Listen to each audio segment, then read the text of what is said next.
এই অবস্থা, আমি আকাশ আছি খাদান সিনেমার কিশোরী সং চলে এসছে, তোমরা সকলে জানো। এই গানটার আছে রিয়াকশন দিতে চলেছি, তো ভিডিওটি প্রথম থেকে শেষ পর্যন্ত দেখতে থাকো। সর্বপ্রথম বলবো জিৎ গাঙ্গুলির যে একটা অভাব আমাদের পশ্চিমবঙ্গে রয়েছে, তোমরা সকলে জানো।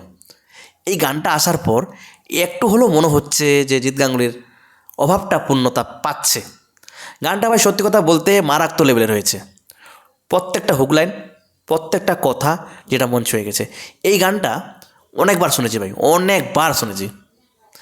বিশেষ করে দেবদার অভিনয়, দেবদার ডান্স এবং দেব এবং ইদিকা পালের কেমিস্ট্রি এটা দেখবার মতো ছিল। রসায়নটা খুব সুন্দরভাবে ফুটিয়ে তোলা হয়েছে। আর গানটা দেখে এইটুকু আন্দাজ করতে পারলাম গল্পের যে প্রেক্ষাপট, মানে গল্প অনুযায়ী এটা গানটা নির্মাণ করা হয়েছে। সাধারণত কি হয় যে রোমান্টিক সং আসলে বিদেশে শ্যুট হয়, তো এটা কিন্তু বিদেশে শ্যুট করা হয়নি, কয়লা খনি অর্থাৎ খাদান যে অঞ্চলে কিন্তু এটা শ্যুট করা হয়েছে। কয়লা খনির জায়গাগুলোতে এই গানের দৃশ্যায়ন দুর্গাপুর আসানসোলের মধ্যেই কিন্তু মানে শ্যুটিং করেছে, এটা কিন্তু স্পষ্ট বোঝা যাচ্ছে। এটা খুব ভালো লাগছে। ওইখানকার একটা কালচার আছে, তোমরা সকলেই জানো।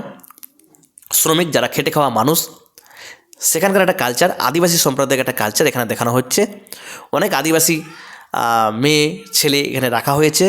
আরেকটা জিনিস যেটা সবথেকে বেশি নজর কেড়েছে আমার গানটার মধ্যে, যেটা না বললে নয়, যে আদিবাসীদের মধ্যে একটা কালচার রয়েছে ধামসা মাদল। ওদের মধ্যে একটা ধামসা মাদলের কালচার কিন্তু আছে, সেটাই কিন্তু এই গানের মধ্যে দেখানো হয়েছে, যেটা মন ছুঁয়ে গেছে ভাই। এই কালচারটা দেখার পর সত্যি কথা বলছি মন ছুঁয়ে গেছে। আর এই গানের রসায়ন খুব সুন্দরভাবে ফুটিয়ে তুলেছে। ডিজাইন এবং দেব, ইদিকা পাল সবাইকে এত সুন্দর মানিয়েছে, যেটা অনেক বছর পর পুরাতন দেবদার কথা মনে পড়ে গেল। আমরা যখন ছোটো ছিলাম, সঙ্গীত বাংলা যখন দেখতাম, রোমান্টিক সং কিন্তু থাকতো, দেবের প্রত্যেকটা সিনেমায় রোমান্টিক সং কিন্তু থাকতো। তো সেই দিন, সেই মানে আগেকার দিনের কথা মনে পড়ে গেল বেশি করে, আবার আমরা পেলাম। আর আরেকটা জিনিস ভালো লেগেছে যে আমাদের পশ্চিমবঙ্গে এই গানটা শ্যুট করা হয়েছে, বিশেষ করে খাদান অঞ্চলে গল্প অনুযায়ী রাখা হয়েছে, এটা মন ছুঁয়ে গেছে। যে বাংলা গান রোমান্টিক গান হলে যে বিদেশে গিয়ে শ্যুট করতে হবে, এটা আমি পছন্দ করি না। সত্যি কথা বলতে বাংলার অনেক সুন্দর সুন্দর জায়গা রয়েছে, সেটা এখানে দেখানো হয়েছে, এটা সত্যি কথা বলতে আমার ভালো লেগেছে। আরেকটা জিনিস, ইদিকা পাল ভাই দেবদাকেও বিট করে গেছে, যেটা না বললে নয়। কি অভিনয়! দেবদার তো সুপারস্টারের স্বাভাবিক, তার ভালো তো অভিনয় থাকবে, ভালো ডান্স করবে, এটা স্বাভাবিক ব্যাপার, তোমরা সকলে জানো, কারণ পুরো খিলাড়ি তাকে যে বলা হয়। কিন্তু ইদিকা পাল ভাই কোনো অংশ কম নয়, দেবদাকে দারুণভাবে বিট করেছে। আর ইদিকা পালের আরেকটা জিনিস আমার ভালো লেগেছে, সেটা হচ্ছে শাড়ি পরার পর বাঙালিয়ানা একটা, এই গানে তো পুরোপুরি বাঙালিয়ানা দেখানো হয়েছে, তোমরা সকলেই জানো। শাড়িতে ইদিকা পালকে খুব সুন্দর মানিয়েছে, খুব ভালো লাগছে। আর একটা গানের কথা রয়েছে, যেটা না বলে নয়, যে সোনাবরণ রূপকন্যা কুচবরণ, এরকম একটা রয়েছে, আমি এটা ভুল হতে পারে, যাই হোক খুব ভালো লাগছিলো এই কথাটা। কিশোরী ও কিশোরী, এই যে কথাটা যখন বলে, সত্যি বলছি আত্মা ঠান্ডা হয়ে যাচ্ছিল। সত্যি কথা বলতে আত্মা ঠান্ডা হয়ে যাচ্ছিল।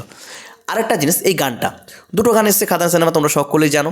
প্রথম সং এবং সেকেন্ড সং মোটামুটি, আমার কাছে কিন্তু মোটামুটি, যেটা সত্য সেটাই আমি বলবো।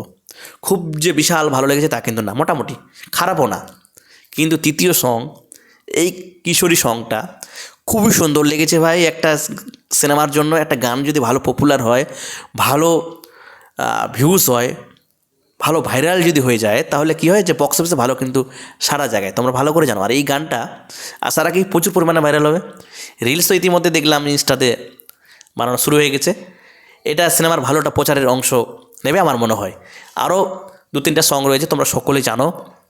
বাকি গানগুলো কেমন হয় এটা এখন দেখার বিষয়।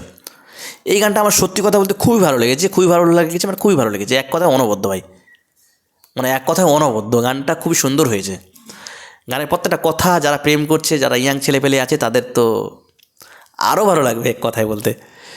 আর ডান্স স্টেপগুলো দেবদার অন্য মাত্রাটা যোগ করেছে। দেবদা এত সুন্দর ডান্স করছে, আমার মনে হয় যে রাজা রাজার যে গানটা এসেছিলো, সেখানে যে স্টেপগুলো ছিল, ওটার থেকে এটা বেটার আমার কাছে মনে হয়েছে।